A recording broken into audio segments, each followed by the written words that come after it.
It's time now for County-Wide, a presentation of Yavapai Broadcasting News. You'll hear about the interesting issues and happenings that affect all our lives. Here's today's County-Wide. Well, good day and welcome to the program. I'm Brad Miller, and we're happy to welcome via Zoom today Megan Taylor, meteorologist with the National Weather Service office near Flagstaff in the community of Belmont. And Megan, we say a good day to you, and thank you for taking some of your time and joining us here today. Yes, good morning. Thank you for having me. I wanted to, I saw a story here I think last week or so, and that's why I reached out about the coming monsoon. It's boiling up now and will be with us, as we check the calendar, kind of typically around 4th of July. But it was calling for above normal temperatures or warmer than usual temperatures, I think they said, and above normal moisture, which to me sounds on the face of it like a good thing. So I want to get into that, but my audience would never forgive me if I didn't ask you what the heck was going on earlier this week. We are, for our listeners' benefit, we're recording today's show on Friday, June 6th, and today it seems like we're heading back toward a seasonal kind of weather weekend. But on Monday, Tuesday, Wednesday of this week, really, it seems like across a good chunk of the state, certainly in the Verde Valley, Prescott areas, we had some real rain. We had some temperatures much cooler than we might expect this time of year. Is that kind of a taste of monsoon to come, or was that something completely different? Yeah, good question. We definitely had a surge of moisture work its way up here pretty early. Whether or not it was monsoon moisture, it was kind of a hybrid of some early season moisture being pushed up here, aided by one of the first tropical cyclones of the season. Okay. And so that helped kind of spur a moisture surge. Just a quick one. It was brief, just a few days, and it's pretty much out of here now. But yeah, it was an early season taste at some moisture that acted like monsoon season. It was really strange. People thought, are we going, this early? I don't ever recall monsoon kind of kicking in at the 1st of June, even the end of May. So it was really kind of an anomaly. It was an anomaly. Yeah, this is actually, believe it or not, the first week in June climatologically is the driest time of the year. Mm-hmm. So it was very unusual to see that type of moisture up here this early. Yeah. And, you could argue it was somewhat monsoonal, but it's not here to stay. So we're not in the season just yet.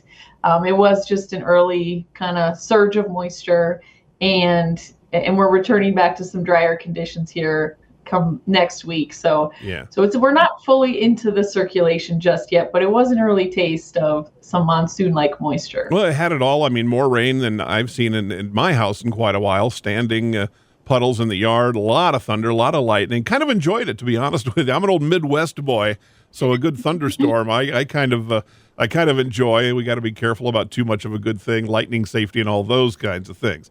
But that's for another program.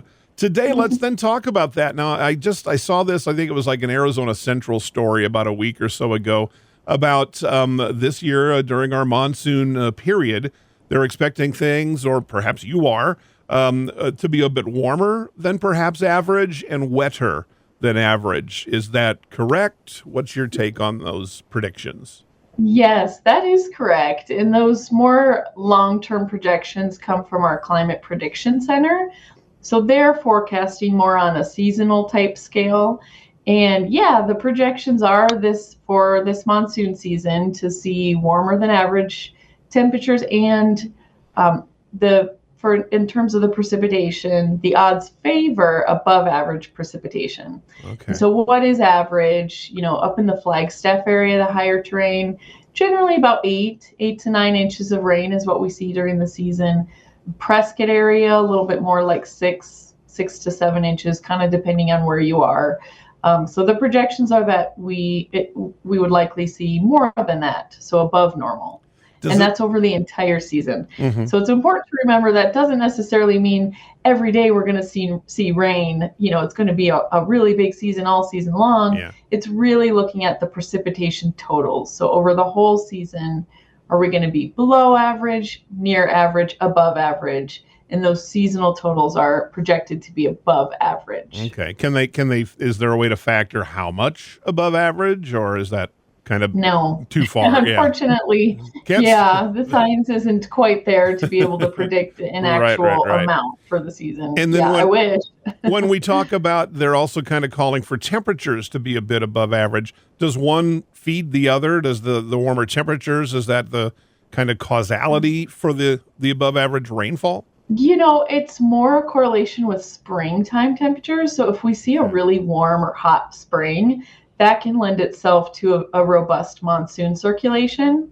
So it's more correlated with the spring temperatures preceding the season to get the circulation going. And when I say circulation, I'm talking about, monsoon, the word monsoon actually means a seasonal reversal of winds. So monsoon season refers to a seasonal wind shift. And that wind shift is what draws moisture northward into Arizona from the Gulf of California. So that little area of Pacific Ocean waters between the Baja and mainland Mexico is the primary source of monsoon moisture.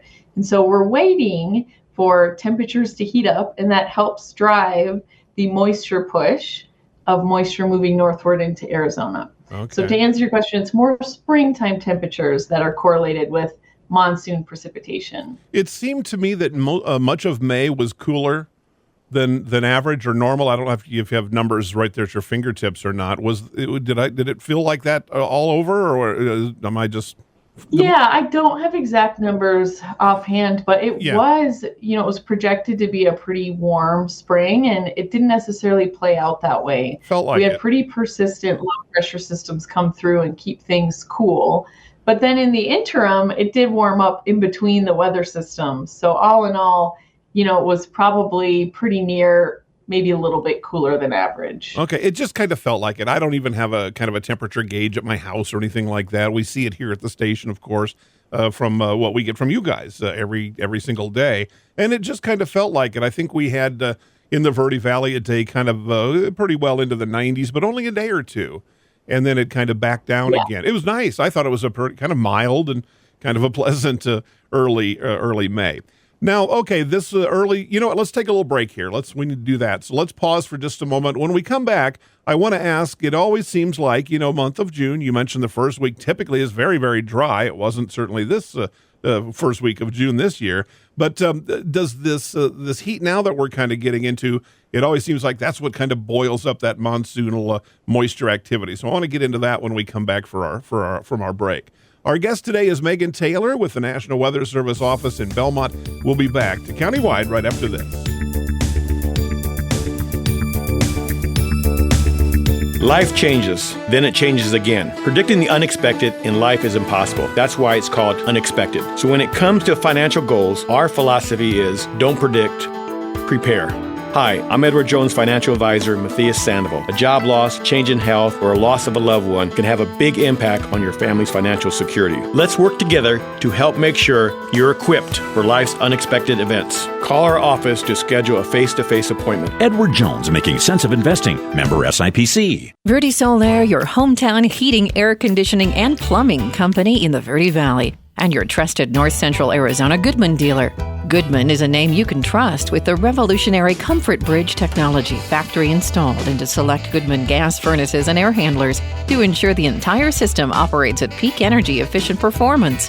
Verde Solaire offers free in-home estimates, locally owned and operated since 1983. Visit them at verdesolaire.com. Better, cleaner, faster. Thank you so very much for your generosity and kindness in helping others. I hope that you take advantage of the many Arizona state tax credits available when giving to qualified charities and schools. If you haven't taken advantage, I hope you'll ask your favorite charity if they qualify. You can go to Arizona Department of Revenue website, search for tax credits, and look at the list of qualifying charities. Then look at your latest Arizona income tax return and see how an Arizona tax credit can benefit many. This is Lewis saying thanks again.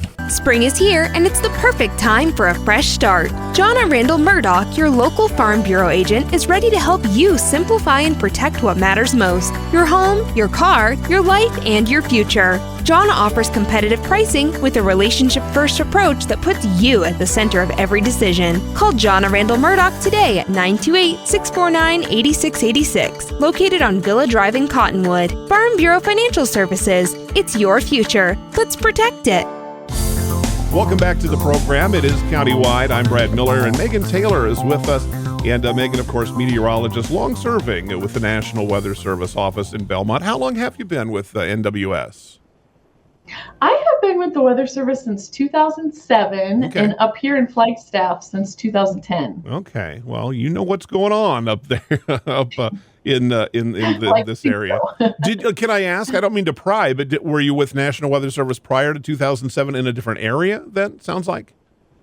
You know what? I am originally from the Twin Cities area in Minnesota, and so I started with the Weather Service right out of college. But yes, I did work in a different office in the Twin Cities, and then I did a little stint in Grand Junction, Colorado, before coming out here to Arizona. Now, you've got three really kind of distinct geographical areas, Minnesota, Colorado, and northern Arizona.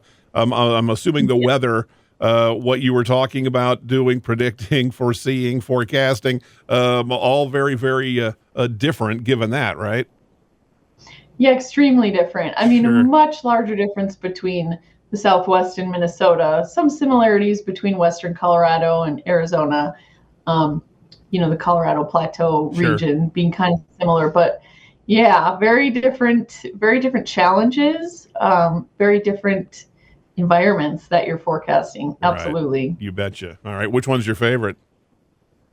There are things I like about both. I love monsoon season. I'm a thunderstorm junkie, so having, the chance to hear thunder every day and see rainbows and beautiful rain. And I mean, I love it. I love watching radar. So monsoon season is my jam.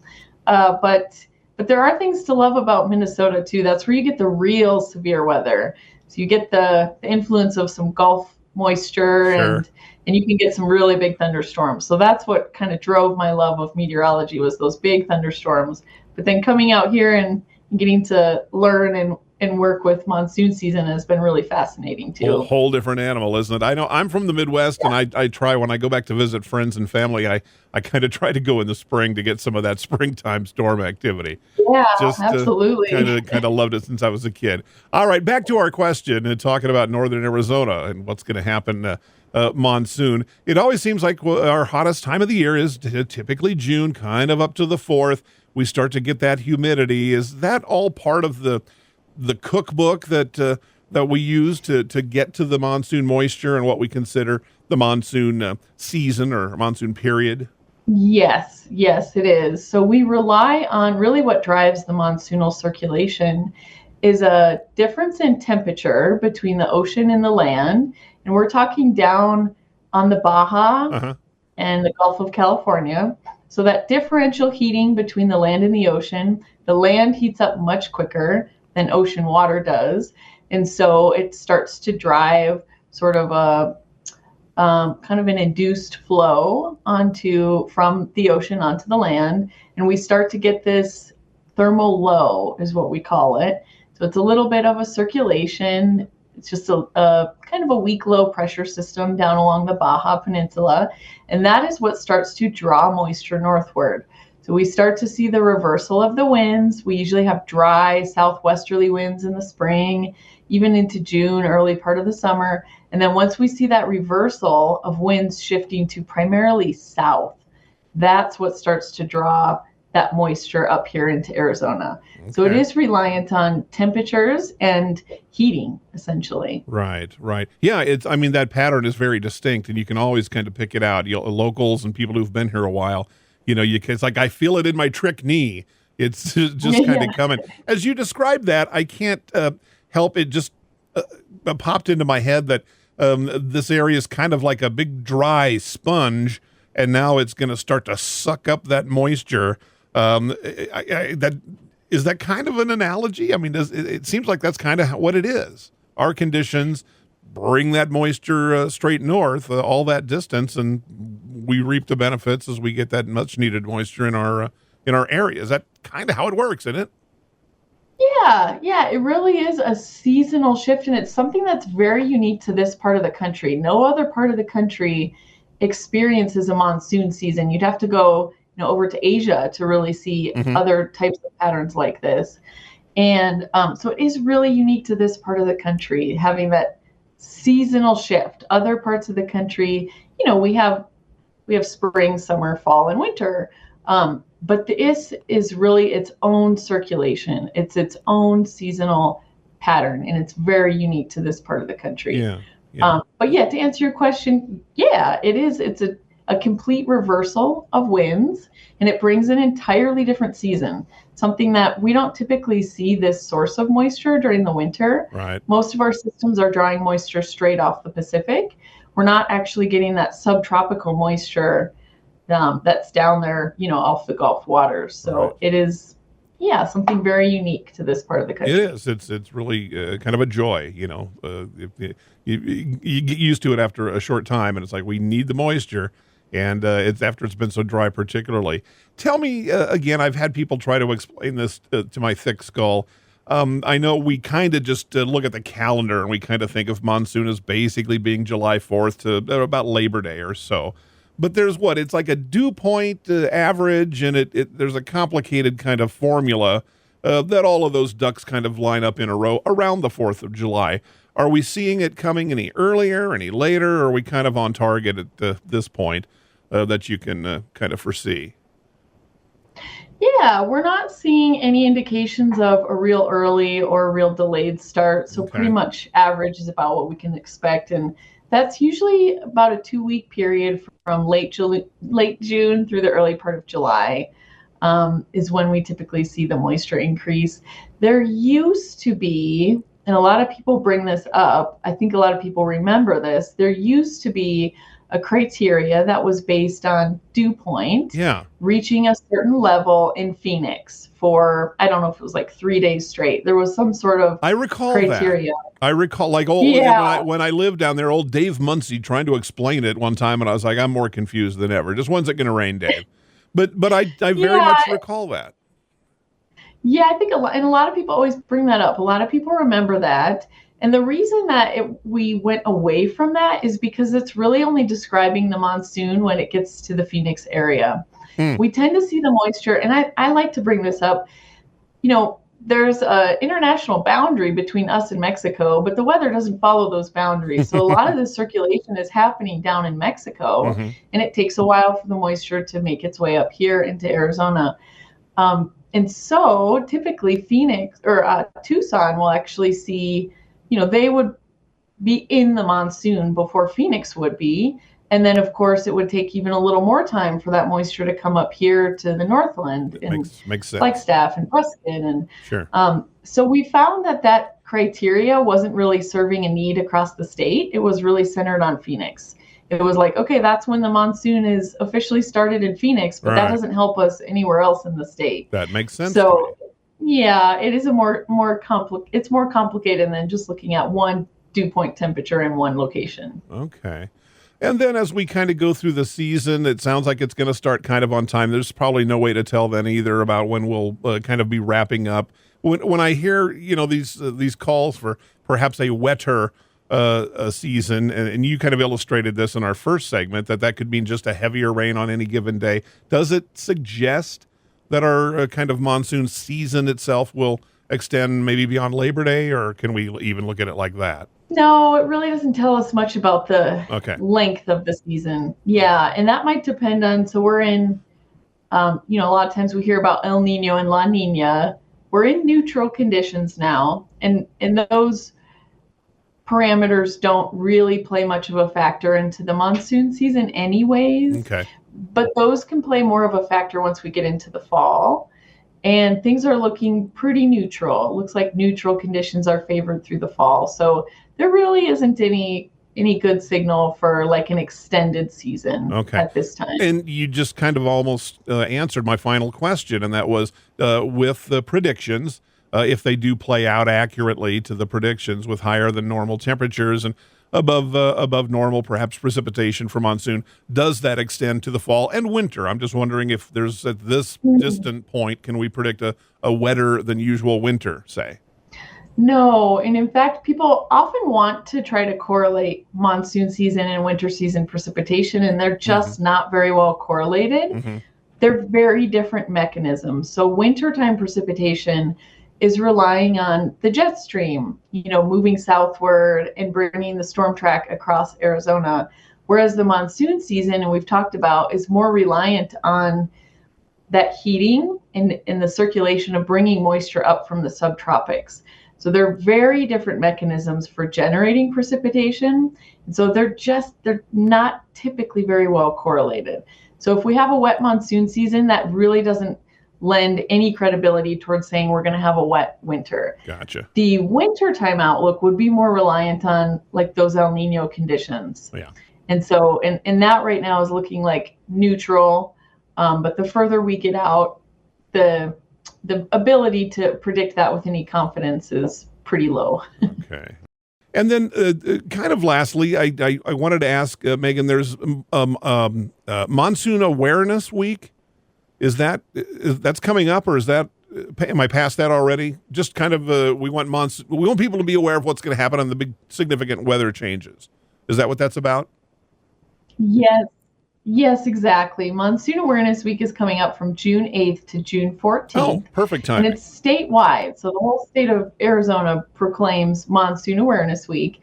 And the goal is to educate the public. So we want to bring awareness to the weather hazards that occur during monsoon season, make sure folks are prepared and know how to plan ahead for monsoon season weather hazards. Make sure you're checking in with the forecast. You know what to expect. You know what can happen with monsoon season thunderstorms. Just for example, some of the things we'll cover are heat, something we might forget about when we're talking about monsoon season, but Right. Brad and I talked about that a bit. Mm-hmm. So heat we'll talk about, lightning, flash flooding, dust storms, downburst winds. So we'll cover a large variety of topics. We'll be posting a lot of safety information throughout the week. So we encourage you to follow us on our social media channels and help us spread the word about monsoon season safety this year. Outstanding. And what are those? Probably on everything. Tell me just a real quick couple. Social media. Yeah, you can always find information on our website, weather.gov/Flagstaff.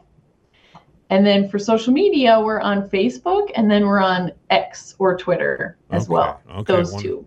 All right. Well, terrific. Well, we're going to look for all of this to kind of play it out and see if some of these predictions come true. I think most of us would certainly hope you don't ever whine or cry about rain in Arizona, and we can certainly use the precipitation. So perhaps we'll get a taste more than we might normally during the upcoming monsoon season.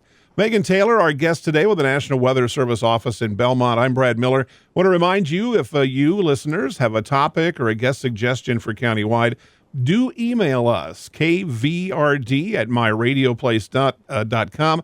Interested in following up on that. Any topics, guest suggestions, ideas for Countywide, let us know, and we will try to accommodate. This is Countywide. We'll see you next time. Life changes, then it changes again. Predicting the unexpected in life is impossible. That's why it's called unexpected. So when it comes to financial goals, our philosophy is don't predict, prepare.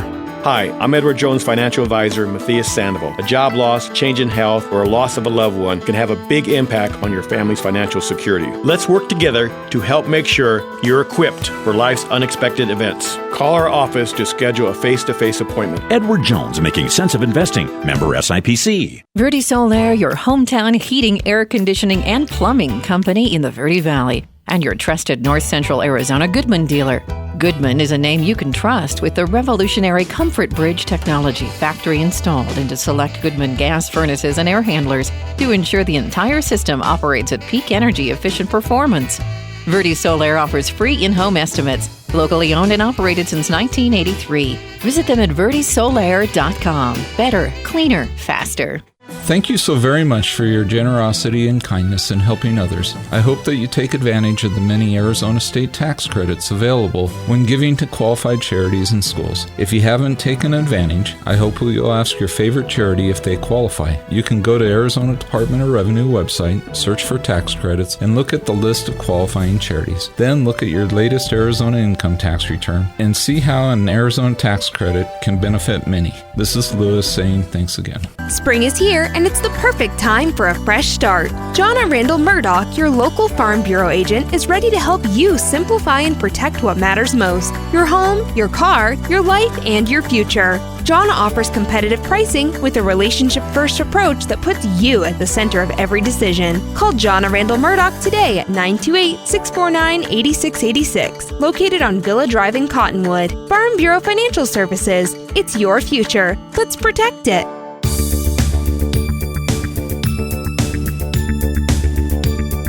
This has been Countywide. Listen in each Tuesday and Thursday at this time. If you have a topic or guest idea that you'd like to suggest, email us, news@myradioplace.com.